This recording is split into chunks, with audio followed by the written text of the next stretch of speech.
I think the most pressing for a great number of Americans is this idea of an escalation. What's the danger as we make these strategic strikes into eastern Syria that more begets more? It is absolutely not in America's interest to get sucked into another Mideast war. That would be the worst possible outcome we could have. This is not about deterrence at this point. This is about escalation management to keep it from getting out of control. And look, we have to back up a little bit to find out why we're even in this difficult situation with these troops here. President Trump 3 times tried to get and actually announced that he was going to get all of the troops out of Syria and bring them completely home. 3 times he was thwarted by people in the Pentagon who said, no, we don't want to do that. We have to keep people there. And for whatever reason, he didn't press the issue.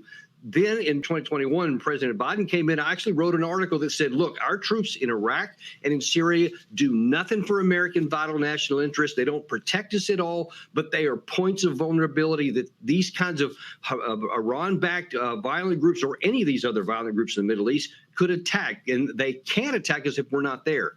But we are, and now then with the very thing that I was concerned about is upon us. And because of the situation with Israel and Hamas, this could explode into a much larger war, because this is probably not going to deter anybody from doing anything. I bet that we'll continue to see these attacks. And if one American gets killed, then we're going to have a lot of pressure to directly strike Iran, because many will blame them no matter what.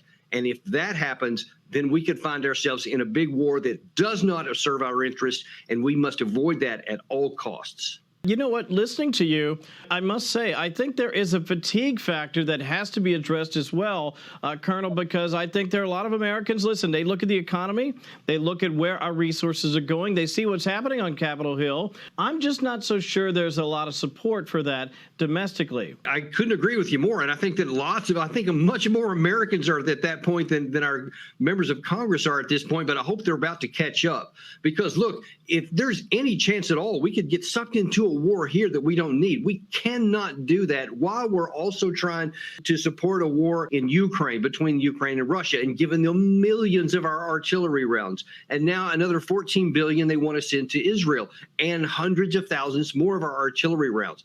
If we should ever need these things, our military capacity is now significantly diminished because of all the things we've already done. Now, imagine if we get drawn into a war that we didn't need to fight or want to fight. All of a sudden, our capacity to fight that war is much lower than it was before.